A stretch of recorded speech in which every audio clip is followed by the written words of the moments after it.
Kisah Diding Bodeng, aktor terkenal Warkop DKI pilih menua sendiri di kontrakan, enggan repotkan anak.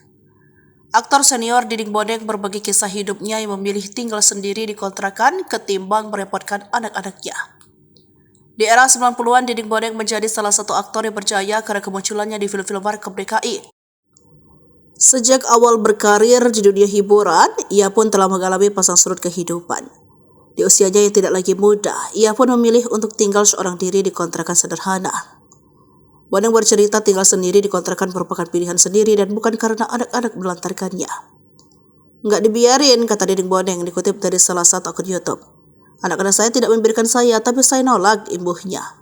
Ia mengaku enggan merepotkan keempat anaknya dari 2 pernikahan yang pernah ia jalani. Kalau anak saya punya istri, dia sudah ada istri, dia harus membahagiakan, menghidupi, menemani istrinya. Apalagi dia punya anak, tutur Diding Bodeng. Saya tidak mau ganggu rumah tangganya cuma karena ada saya di situ, lanjutnya.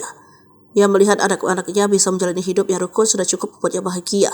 Namun Diding Bodeng pun kerap menyempatkan waktu bertemu dengan anaknya, begitupun sebaliknya.